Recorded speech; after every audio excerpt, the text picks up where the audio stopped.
mas o número é esse de hoje, do dia de hoje. 12 nossa, 6 deles. Tá respondido. Agora, Rogério, você, mais uma vez, você não, o São Paulo propôs o jogo, teve inúmeras alternativas pela bola aérea, mas 42. 42.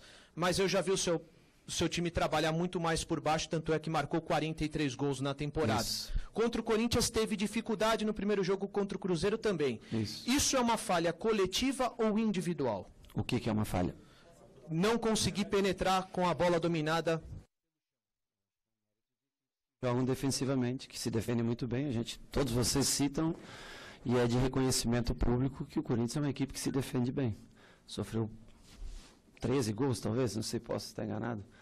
No ano, né, o Corinthians sofreu poucos gols, não marcou tantos, mas também sofreu poucos gols. Sinal que ele é uma equipe que recompõe rápido, se defende bem.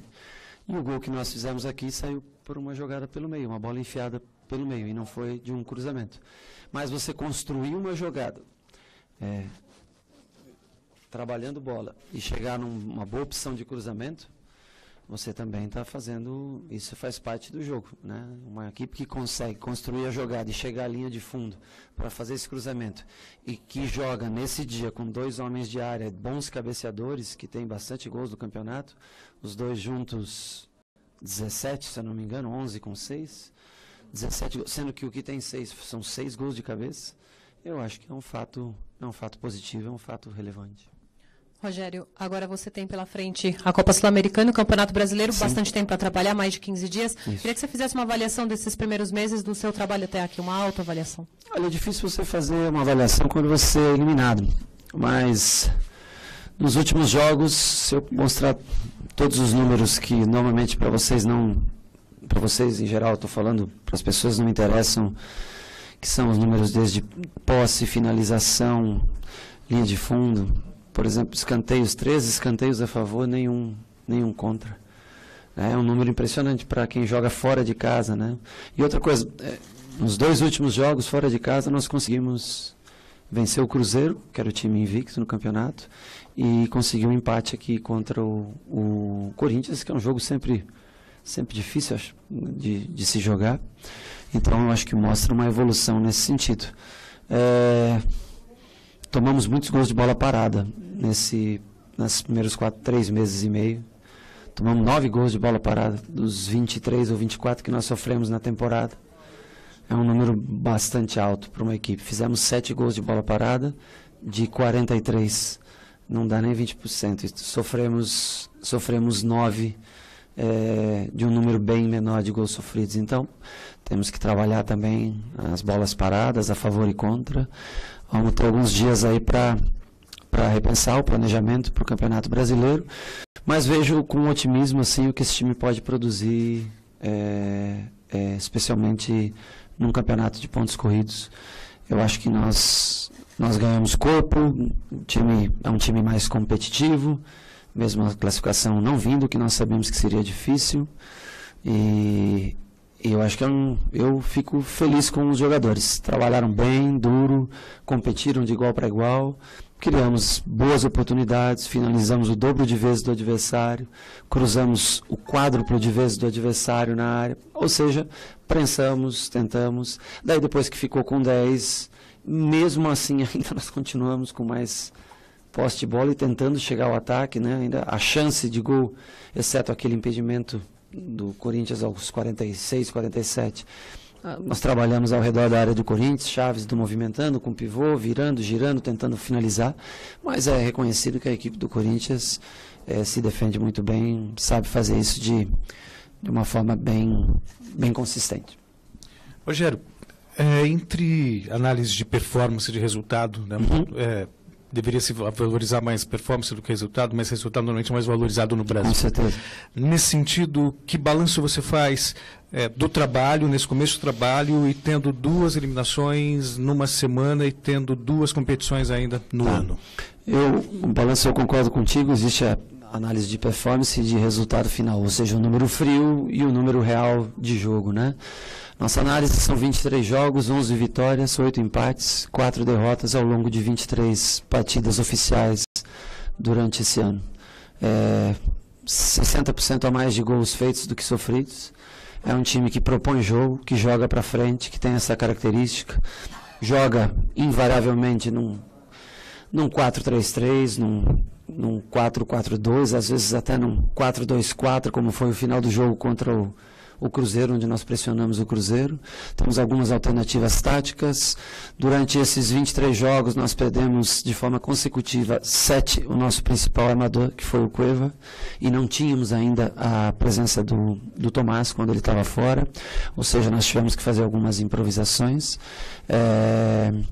Como eliminação, chegar a uma semifinal de Campeonato Paulista, eu acho que em tese é o mínimo que um grande clube pode fazer. Nós poderíamos ter ido além, chegado à final e disputado essa final com a Ponte Preta, que foi uma equipe que jogou muito bem os 2 jogos contra o Palmeiras, onde todos esperavam o Palmeiras nessa final.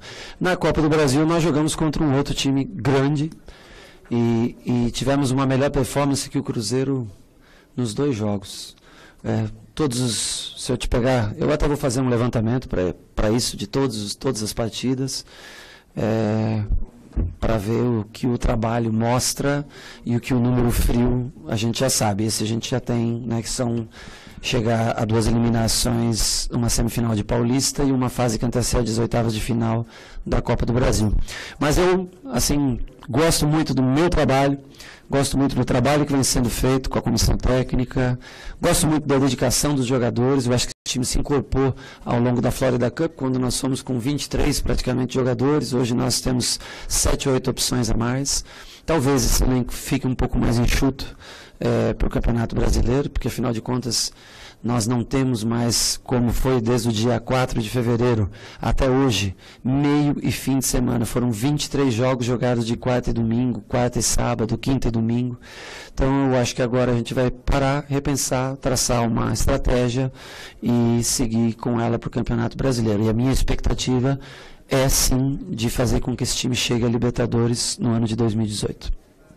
Rogério, se a gente analisar friamente os resultados da semana passada e dessa semana, obviamente o São Paulo sai com, não digo lucro de classificação, mas lucro de futebol bem jogado. Sim. Em Belo Horizonte, dominou o adversário. Sim. 5 minutos não teve o domínio, o resto teve. Verdade. Hoje contra o Corinthians, o primeiro tempo, o time também procurou amassar o Corinthians. Boa parte do segundo também. Eu queria que você falasse primeiro, se foi um ponto fora da curva as 2 apresentações da semana passada, e por isso que o São Paulo está hoje amargando as desclassificações, e se esse time, nesses 3 meses na sua mão, disputando agora um torneio que é completamente diferente, um contexto total de pensamento do primeiro ao 38º jogo, ele tem condições de ser menos irregular do que foi talvez nessa fase decisiva. Honestamente, eu acho que ele vem sendo menos irregular nas últimas rodadas, né? Vocês mesmo destacaram no começo do ano que era um time que sofria a média de quase 2 gols por jogo e fazia quase 3.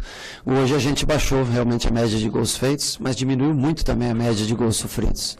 Hoje caiu para 1.2, 1.3, 1.1, que ainda não é uma média baixa, mas nós passamos 4 jogos sem sofrer gols e nós passamos a sofrer bem menos gols.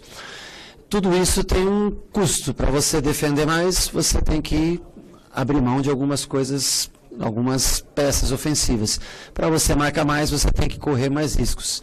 Mas, assim, de positivo que eu vejo, tanto no meu time quanto no nosso trabalho, é que é um time com uma vocação ofensiva. É um time que foi construído para ganhar jogos, foi construído para agredir adversários. Ele não foi construído para ser defensivo. Foi construído para jogar com, no mínimo, 3 homens de frente, quando não 4 jogadores, com 2 meias, muitas vezes. As pessoas confundem, os 3 volantes. O Cícero, ele é um volante, mas um volante com 140, 150 gols na carreira, né? 170 gols na carreira. Então a gente tem que ponderar sobre isso, né? E nós temos um sistema de jogo adaptado. Eu acho que é aperfeiçoar esse sistema de jogo, mas eu vejo uma evolução bastante grande do que a gente começou para a oscilação que houve no meio do campeonato, daquela derrota para o Palmeiras, né? E depois até reencontrar um equilíbrio, e vejo um futebol. Desculpa, eu sei que a gente pode se apegar ao resultado frio, mas aos números, um futebol melhor jogado, tanto na semifinal do Paulista, quanto na fase eliminatória da Copa do Brasil. E nós sofremos 6 gols em 4 jogos eliminatórios. 3 gols de bola parada. 2 dos quais em situação irregular do adversário, que também nós já fizemos gols irregulares. Isso é algo que, apesar de hoje a distância ser bastante grande, né, de mais de 1 metro a vantagem do jogador, contra o Cruzeiro, acho que o Gilberto também estava 15, 20 centímetros à frente. Isso é do jogo, pode acontecer, não é o motivo da nossa desclassificação.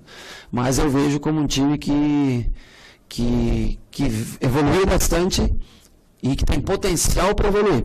Isso eu consigo enxergar no nosso time. Ô Rogério, tudo bem? Mudando um pouquinho o foco da discussão, você deve ter acompanhado que com tantos jogos decisivos ao longo da semana, o assunto do momento no futebol brasileiro foi a atitude do Rodrigo Caio. Sim. Você se manifestou no domingo, mas muita coisa foi dita nos dias que vieram na sequência. Queria que você falasse sobre tudo que você viu e ouviu. Você acha que isso ganhou uma proporção exagerada junto aos torcedores e à imprensa? E no vestiário, junto a jogadores e comissão, depois, com todo mundo de cabeça fria, houve alguma repercussão? Não, zero de repercussão. Inclusive eu vi que jogadores, não teve nenhum jogador que ficou contra, nenhum jogador comentou absolutamente nada. E assunto de vestiário, ele é tratado no vestiário. As interpretações ou as especulações que são levadas até a mídia, eu respeito, porque estão aqui para isso, para tentar divulgar, extrair o máximo de informações.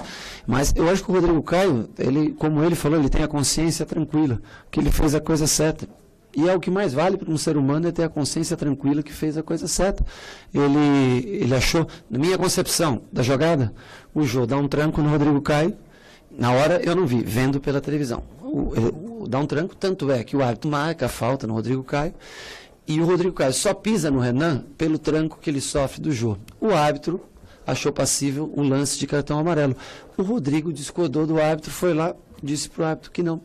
Ponto final, o menino tem a consciência tranquila, ele é um ótimo menino, um menino de muito bom caráter, mas não acho que muda o caráter dele aquele cartão amarelo.